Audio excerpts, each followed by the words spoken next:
Hello तो नमस्कार दोस्तों। आज एक और वीडियो लेके आया हूँ कंप्यूटर नेटवर्क के यूनिट 1 की, जिसमें हम O S I reference model पढ़ेंगे। और O S I reference model इतने इम्पोर्टेंट चीज़ है, आपको वो कंपलसरी है करना पॉइंट ऑफ एग्ज़ाम के लिए। ठीक है, एग्ज़ाम के लिए आपको करना ही बहुत ज़रूरी है।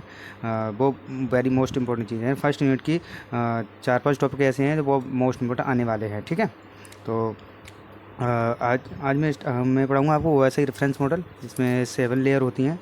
ठीक है, उसमें 7 लेयर होती हैं। देखो, ये हमने बाकी की सारी ये पढ़ ली है ऊपर वाले। ठीक है, ये बाकी की सारी भी पढ़ी है। आपने अभी तक नहीं देखा है तो मेरे चैनल पर जाइए, और प्ले लिस्ट बनी हुई है कंप्यूटर नेटवर्क के नाम से, KCS 603 के नाम से। पूरा हिंदी में है, पूरा हिंदी में बताया गया है, और जाके आराम से पढ़िए।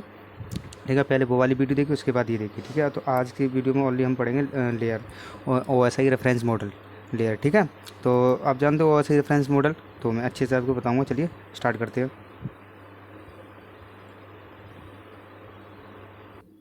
चलिए मैं आ गया हूँ वैसा ही रेफरेंस मॉडल पे। ठीक है, इसमें 7 लेयर होती हैं, चाहे नीचे से पढ़ लो। Physical layer, data link layer, network layer, transport layer, session layer and presentation layer, application layer. ठीक है, ये शॉर्टकट वे है इसे याद करने के लिए। Please do not throw Swiggy pizza अभी। ठीक है, प्लीज़ माने प्लीज़ का फर्स्ट लेटर फिजिकल, डू का first letter data, okay.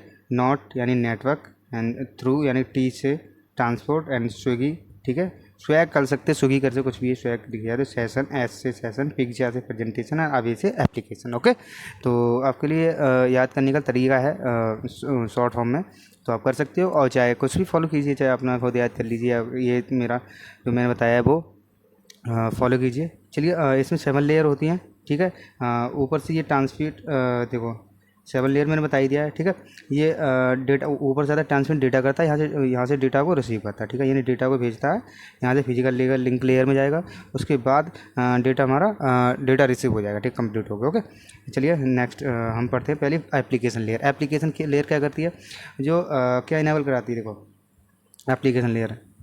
Okay, it's enabled to user access the network resource. ठीक है, जो क्या कर इनेबल कराती है, जो नेटवर्क को एक्सेस कराने के एक्सेस कराने के लिए रिसोर्स होता है ना, जो यानी कि यूजर को नेटवर्क का रिसोर्स एक्सेस कराने के लिए उपयोग की जाती है, यानी की जाती है। ठीक है, तो इसमें चलिए ये क्या है, थोड़ा हम इसे डायग्राम से पढ़ते हैं। देखो, ये डायग्राम है, एप्लीकेशन लेयर है। ठीक है, ये यहाँ से वेब ब्राउज़र से यहाँ से रिक्वेस्ट गया। ठीक है, एप्लीकेशन लेयर पे क्या है, यहाँ से रिटर्न कंटेंट रिक्वायर्ड फॉर्मेट में आएगा, जो यानी कि यूजर ने जो भी रिक्वेस्ट भेजी है।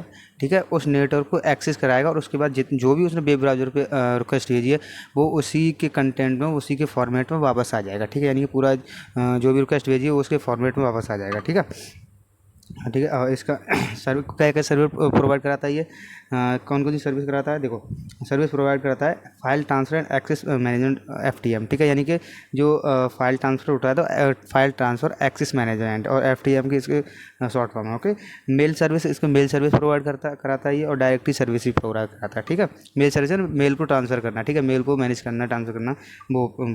ठीक है, अब प्रेजेंटेशन लेयर क्या कह रहा है, the container syntax and semantic और information exchange between two system. Okay, तो ये क्या कर रहा है, जो क्या क्या कंटेंट करता है, सिंटैक्स, सेंटेंसेस, सेमेंटिक्स। ठीक है, जो of information exchange between two system, जो इसमें इन्फॉर्मेशन होती है ये, यानी कि दो चीज़ कंटेंट करता है, सिंटैक्स एंड सेमेंटिक। ठीक है, और ये इन्फॉर्मेशन एक्सचेंज करता है बिटवीन सिस्टम एंड सिस्टम के बीच में, टू सिस्टम के बीच में इन्फॉर्मेशन एक्सचेंज करता है। ओके, दोबारा बताऊँ, हाँ चलिए दोबारा बता दूँ। जो प्रेजेंटेशन लेयर है, दो को कंसर्न करती है। क्या क्या कंसर्न करती है, देखो इट कंसर्न यानी कंसर्न करती है सिंटैक्स एंड सेमेंटिक। ओके, जो सेमेंटिक का जो इन्फॉर्मेशन होती है एक्सचेंज कराती है बिटवीन दो कंप्यूटर के बीच में इन्फॉर्मेशन को एक्सचेंज कराती है। ओके, चलिए ये थोड़ा इससे पढ़ते हैं हम। देखो हमने यूजर ने, यानी हमने HTTP रिक्वेस्ट भेजी प्रेजेंटेशन लेयर पर। ठीक है, उसके बाद डेटा डिक्रिप्ट होके आएगा, यानी यहाँ से डेटा जाएगा इनक्रिप्ट होके। इनक्रिप्ट मतलब इनक्रिप्शन के रूप में, यानी कि कोड वर्ड के रूप में।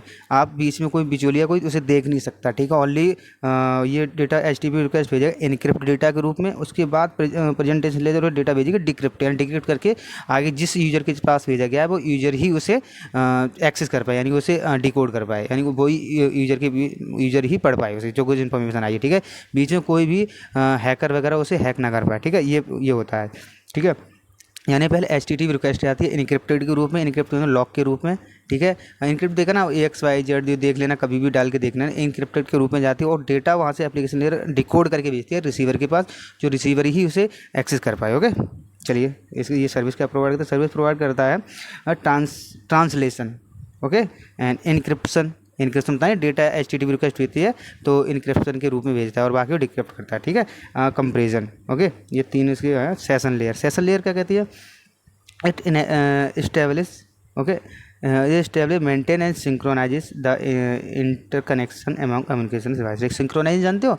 सिंक्रोनाइज का मतलब होता है 1 by 1 रिक्वेस्ट चलना, 1 by 1। असिंक्रोनाइज का मतलब होता है एक बार में बहुत सारी रिक्वेस्ट आ जाना, उसे एग्जीक्यूट करें। लेकिन सिंक्रोनाइज ये सिंक्रोनाइज रूप में चलती है 1 by 1, जब तक पहले वाली रिक्वेस्ट कंप्लीट नहीं हो जाएगी तो दूसरी रिक्वेस्ट ये एक्सेप्ट नहीं करेगा। ओके, तो ये है। तो स्टेब्लिश मेंटेन ना सिंक्रोनाइजेशन, सिंक्रोनाइजेशन ये मेंटेन करता है एंड इंटरकनेक्शन एवं कम्युनिकेट डिवाइस, कम्युनिकेटिंग और डिवाइस से ये कम्युनिकेट करता है प्रॉपरली। ओके, ये कह रहा है। और सेशन लेयर क्या करती है? देखो, सेशन लेयर ने यहाँ से रिक्वेस्ट भेजी, ठीक है। सेशन से यहाँ से रिक्वेस्ट की, उसके बाद वो रिस्पॉन्स आएगा उसी वे में, रिस्पॉन्स भेजेगी। सेशन लेयर है, रिस्पॉन्स भेजेगी उसी रूप में जो भी कंप्यूटर जो भी डिवाइसेस हैं कम्युनिकेट करने के लिए सिंक्रोनाइज वे में, यानी सिंक्रोनाइज वे में वो रिक्वेस्ट भेजेगी 1 by 1। जब तक पहली रिक्वेस्ट कंप्लीट नहीं हो जाएगी तब तक नेक्स्ट रिक्वेस्ट नहीं भेजेगा वो, ठीक है। तो जब तक प्रीवियस वाली यानी जो चल रही है रिक्वेस्ट कंप्लीट करने के बाद ही नेक्स्ट रिक्वेस्ट आएगी, तब वो एग्जीक्यूट होगी। ओके, इसमें है। चलिए, इसे क्या क्या प्रोवाइड कराता है? Service provide by session layer, ठीक है। डायलॉग बॉक्स, ठीक है, डायलॉग को सिंक्रोनाइजेशन पता नहीं, सिंक्रोनाइज टेक्निक फॉलो करता है ये, ठीक है। ट्रांसपोर्ट लेयर, ट्रांसपोर्ट लेयर क्या कहती है? It is a responsible for a process. Okay, देखिए मैं थोड़ा टिक कर दूँ, ठीक है। It is responsible for a process to process delivery of the entire message. Okay, और जब ये ना, ये किसके लिए रिस्पॉन्सिबल होता है? प्रोसेस टू प्रोसेस, ठीक है। जो मैसेज डिलीवर होते हैं प्रोसेस टू प्रोसेस में ही ये जितने भी मैसेज है प्रोसेस टू प्रोसेस में ही डेटा ट्रांसफ़र होता है इसमें, ठीक है। यानी कि जो कह रहा है ना, it is responsible for process to process delivery of entire message. Okay, जो जितने भी डिलीवरी ऑफ एंटायर मैसेज के रूप में, ये प्रोसेस टू प्रोसेस रूप में ये डेटा ट्रांसफ़र होता है, ठीक है। चलिए, ट्रांसपोर्ट लेयर, ट्रांसपोर्ट लेयर ने यहाँ से ट्रांसपोर्ट यहाँ से नेटवर्क सेगमेंटेशन के रूप में डेटा आया, ठीक है। सेगमेंटेशन, ठीक है। उसके बाद रीअसेंबली, उसके बाद डेटा आया, उसका रीअसेंबल करेगा ये। असेंबल जो यानी कि डेटा हमारा इधर उधर टूटा हुआ है, इधर उधर फिका हुआ है, यानी कि यहीं कहीं इधर है, कहीं कहीं है, कहीं उसका एकदम पर्टिकुलर उसका कोई एक पाथ नहीं हो जो कि डेटा हमें नेटवर्क के रूप में डेटा आ रहा हो, ठीक है। तो ये नेटवर्क है, उसे सेगमेंट के रूप में आएगा, उसके बाद रीअसेंबल करके ट्रांसपोर्ट लेयर में उसके पास भेज देगा, ठीक है, यूजर के पास भेज देगा, ठीक है। यानी रीअसेंबल के रूप में डेटा आता है और ट्रांसपोर्ट लेयर काम क्या करती है? असेंबल करके डेटा को यूजर के पास भेज देती है। इतना काम है इसका, ठीक है। चलिए, सर्विस प्रोवाइड क्या क्या सर्विस प्रोवाइड कराता है ये? पोर्ट एड्रेसिंग कराता है। सेगमेंट एंड रिसेंबल बताए ना, सेगमेंट एंड रिसेंबल, सेगमेंट भी कराएगा डेटा और रिसेंबल भी करा के तब उसे कनेक्शन कंट्रोल, ये इसमें कनेक्शन कंट्रोल हाई होता है, ठीक है। End to end flow control, end to end मतलब होता है रिसीवर से सेंडर से रिसीवर तक जितने भी डेटा होता है उसे कंट्रोल करता है, यानी बीच में कोई बिचौलिया ना आ जाए उसे, यानी कि कोई हैकर उसे हैक ना कर पाए। यानी कि ये पूरी सर्विस प्रोवाइड करता है end to end encryption. End to end encryption बोला, व्हाट्सएप पे देखना ऊपर लिखा था एंड टू एंड इनक्रिप्शन। तो एंड टू एंड इनक्रिप्शन का मतलब वही होता है जहाँ से सेंडर ने डेटा भेजा वो देखेगा और बीच में कोई देगा और लास्ट में रिसीवर के पास भेजा, रिसीवर ही डेटा देख पाएगा और कोई उसका मैसेज नहीं देख पाएगा। तो ये एंड टू एंड इनक्रिप्शन है, फ्लो कंट्रोल होता है। ओके, चलिए, नेटवर्क लेयर क्या कहती है हमारी? नेटवर्क लेयर में it is responsible for a delivery of data from the original source to destination source, ठीक है। अब ये बहुत ही चीज़ है, यानी कि जब किसके लिए रिस्पॉन्सिबल होती है ये? जब डेटा ओरिजिनल सोर्स से, ठीक है, डेस्टिनेशन सोर्स तक जाता है वो उसके लिए रिस्पॉन्सिबल है। मतलब ऑरिजिन सोर्स मतलब मैंने डेटा भेजा तो मैं ऑरिजिन सोर्स हो गया और डेस्टिनेशन जिसके पास हमें रिसीवर के पास भेजना है डेटा वो डेस्टिनेशन सोर्स हो गया, ठीक है। उसके लिए रिस्पॉन्सिबल होती है, यानी बीच में कोई भी आके उसे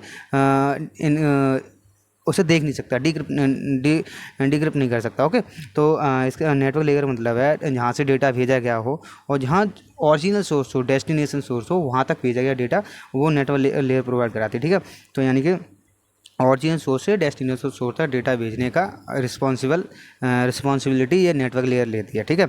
और देखो OSI reference model the network layer 3 moves data between network segment. तो ये इसमें 3 मूव्स होते हैं, 3 मूव्स यानी कि लेयर में 3 मूव्स बिटवीन नेटवर्क और सेगमेंट, ठीक है। नेटवर्क और सेगमेंट के बीच में 3 मूव्स होते हैं, ओके। चलिए क्या क्या सर्विस प्रोवाइड कराता है, ये सर्विस प्रोवाइड करता है लॉजिकल एड्रेसिंग, ठीक है। लॉजिकल एड्रेसिंग खुद का लॉजिकल के राउटिंग जानते हो क्या होती है? राउटिंग वो होती है जो राउटर और राउटिंग में बहुत अंतर है। चलो डिफरेंस बता देता हूँ, राउटिंग और राउटर में क्या होता है। देखो राउटिंग का होता है, राउटिंग हमें एक पर्टिकुलर पाथ देती है जो कि डेटा को हमें भेजना होता है, ठीक है। पर्टिकुलर पाथ यानी कि एक बहुत सारे पाथ होंगे, 10 पाथ हुए, उसमें तो जल्दी कहाँ से डेटा पहुँचेगा उस डेस्टिनेशन में जहाँ भेजना है, उसमें से राउटिंग टेक्निक होती है, वो एक हमें पर्टिकुलर पाथ देगी, एकदम पर्टिकुलर का पाथ का मतलब ईजीएस्ट पाथ, ओके, जो हम जल्दी से डेटा भेज सके, ठीक है, उसे राउटिंग कहते हैं। राउटर उसे कहते हैं जो हमें इंटरनेट नेट प्रोवाइड करता है। इंटरनेट जैसे घर में लगवा लिया हो तो हमने वाईफाई लगा तो राउटर बोलते हैं, उसे इंटरनेट प्रोवाइड करता है। राउटिंग और राउटर में बहुत अंतर होता है, यानी कि राउटिंग एक हमें पर्टिकुलर पाथ देती है जो कि एकदम ऐसा पाथ ढूंढ के देती है जो हम जल्दी से डेटा ट्रांसफ़र कर सकें, भेज सकें, ठीक है। चलिए डेटा लिंक लेयर है, ये क्या कहती है, देखो डेटा लिंक लेयर कहती है, चलिए it is responsible for a moving data frames from the another node, ठीक है। ये किसके लिए रिस्पॉन्सिबल होती है? डेटा को मूव कराने के frames from the another node, यानी डेटा को, यानी कि मूविंग डेटा, ओके, फ्रेम्स के रूप में डेटा जाता है एंड अनदर नोड में, यानी कि डेटा ये रिस्पॉन्सिबल किसके लिए होती है? डेटा को भेजने के लिए फ्रेम्स के रूप में एक नोड से दूसरे नोड तक भेजने का रिस्पॉन्सिबिलिटी लेती है ये, ठीक है। किसके रूप में? फ्रेम के रूप में, ठीक है। डेटा को मूव कराएगी फ्रेम के रूप में एक नोड से दूसरे, यानी कि एक कंप्यूटर से दूसरे कंप्यूटर, नोड को कंप्यूटर बोलते हैं हम, ठीक है, सिस्टम बोलते हैं। चलिए अब यहाँ से डेटा लिंक लेकर, डेटा लिंक क्या करेगा, देखो यहाँ से डेटा लिंक लेकर डेटा भेजा सक्सेस रूप से, ठीक है, सक्सेस, उसको एफ सी एस का मतलब यहाँ से डेटा आया एफ के रूप में, ठीक है। यहाँ से डेटा भेज दिया उसने एफ सी एस रूप में, यहाँ से डेटा लिंक लेकर, यानी कि डेटा मूव करेगा ना फ्रेम्स के रूप में, डेटा एक नोड से दूसरे नोड तक ईजीएस्ट पहुँच जाएगा, उसकी रिस्पॉन्सिबिलिटी लेती है, यानी कि डेटा इसमें डाटा लिंक लेयर में होता है, जब डेटा मूव होता है तो ये डेटा लिंक लेयर में फ्रेम्स के रूप में डेटा जाता है एक नोड से दूसरे नोड तक, ठीक है। चलिए इसका सर्विस क्या क्या प्रोवाइड करता है? फ्रेमिंग, ठीक है। फ्रेमिंग का मतलब जानते हो क्या होता है? जब डेटा भेजा जाता है, हाई अमाउंट ऑफ डेटा जब भेजा जाता है ना, है हाई अमाउंट डेटा होता है, वो भेजा जाता है वो फ्रेमिंग के रूप में, यानी कि फ्रेमिंग वो टेक्निक है जो हम हाई अमाउंट ऑफ डेटा भेजते हैं कहीं, तो थोड़ा थोड़ा डायरेक्ट भेज दिया, चलिए हमने बहुत अमाउंट 1 GB डेटा भेजा कहीं, ठीक है, तो वो डेटा बीच कुछ में कहीं क्रैश भी हो जाता है, ठीक है, कहीं हमारा लॉस्ट भी हो जाता है, तो उससे बचने के लिए फ्रेमिंग का यूज किया था। यानी फ्रेमिंग ऐसी टेक्निक है जो उस डेटा को पैकेट्स के रूप में डिवाइड कर देगी, ठीक है। पैकेट्स के रूप में डिवाइड करने के बाद 1 बाई 1 पैकेट भेजती रहेगी जहाँ डेटा हमें भेजना हो, वो एक पर्टिकुलर पाथ होता है जहाँ उसे भेजना होता है, ठीक है। जो इस टेक्निक से हमारा डेटा कोई भी लॉस नहीं होता, ओके, समझ रहा है ना। यानी फ्रेमिंग से हमारा डेटा कोई लॉस नहीं होता, क्यों? बिकॉज ये डेटा को पैकेट्स के रूप में डिवाइड करेगी, उसके बाद डेटा ट्रांसफ़र करेगी, इससे हमारा डेटा कोई लॉस नहीं होगा, ओके। फिजिकल एड्रेसिंग जानती हो, फ्लो कंट्रोल, एरर कंट्रोल, यानी जिसका एरर कंट्रोल करती है, फ्लो कंट्रोल को भी यूज, एक्सेस कंट्रोल को भी मैनेज करती है, ठीक है। चलिए फिजिकल लेयर लास्ट हमारी लिंक लेयर है हमारी, ठीक है, फिजिकल लेयर है लास्ट हमारी, ठीक है। फिजिकल लेयर कहते हैं it's responsible transmitting bits over a medium, it's also provide electrical and mechanical specification. यह किसके लिए रिस्पॉन्सिबल होती है? ट्रांसमिटिंग बिट्स ओवर मीडियम, ठीक है, यानी कि जो डेटा को ट्रांसमिट होता है बिट्स के रूप में, ये मीडियम का काम करती है ये, ठीक है। यानी it's also provide electric and mechanical specification, और क्या क्या प्रोवाइड करती है ये? इलेक्ट्रिक एंड मैकेनिकल स्पेसिफिकेशन, ठीक है, इलेक्ट्रिक एंड मैकेनिकल, ठीक है। इलेक्ट्रिक मैकेनिकल तो जानती हो, वो इतना तो जानती हो क्योंकि बीटेक कर रहे हो तो इतना जानती होगी, इलेक्ट्रिक और मैकेनिकल, ठीक है, रिस्पॉन्सिबल ट्रांसमिटिंग बिट्स, ओके। चलिए इसमें क्या कहता है, देखो फिजिकल लेयर में क्या क्या होता है, देखो फिजिकल लेयर में क्या कर सकते हो?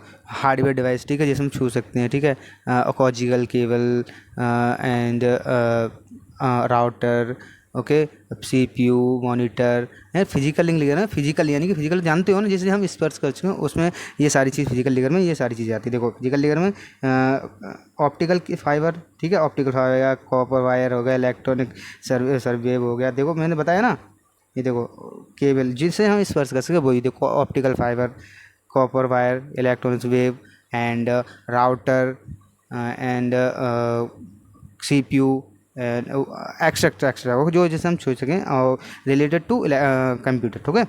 चलिए, ये हमें क्या प्रोवाइड, सर्विस क्या क्या प्रोवाइड करता है इसमें, फिजिकल करेक्टरिस्टिक्स ऑफ इंडिया, ये ऑफ मीडिया, ये फिजिकल, जितने भी फिजिकल करेक्टरिस्टिक्स ऑफ मीडिया के, मीडिया में जो कितने भी फिजिकल करेक्टरिस्टिक्स होते हैं, यानी कि जितने भी कंपोनेंट होते हैं उसको वो सर्विस प्रोवाइड करती है। रिप्रेजेंट ऑफ बिट्स, बिट्स को ये रिप्रेजेंट करती है, यानी बताए ना, डेटा को ये मूव कराती है बिट्स के रूप में। एंड देखो कह रहा है ना यहाँ पे, देखो ट्रांसमिटिंग डेटा, ये देखो transmit data bits over a medium, ठीक है, बिट्स के रूप में डेटा ट्रांसमिट कराती है ये, ठीक है। डेटा रेट, ये डेटा का को रेट कराती है, ठीक है। हमारे आप कल हम क्या पढ़ेंगे, transmit media and computer network, ठीक है। आज की वीडियो में सिर्फ इतना ही। और ऐसे रेफरेंस मॉडल अच्छे से मैंने बताया है, और पढ़ते रहिए। और हाँ, कहीं भी डाउट हो, मैंने इंस्टाग्राम का लिंक दे दिया है अपने डिस्क्रिप्शन में, तो आप जाके तुरंत जाके उसकी हेल्प लीजिए, और मैं तुरंत आपको उसका कोई भी डाउट हो उसका मैं आपको जवाब दूंगा, ठीक है। आज की वीडियो में सिर्फ इतना ही, और मिलते हैं नेक्स्ट वीडियो में, तब तक के लिए bye, good bye, take care. And एक और रिक्वेस्ट है, अगर मेरी वीडियो अच्छी लग रही हो तो लाइक शेयर कमेंट करना ना भूलें, सब्सक्राइब करना ना भूलें, ठीक है। एंड मिलते हैं नेक्स्ट वीडियो में, एंड तब तक के लिए good bye, take care, bye bye, and good luck for exam. Thank you so much.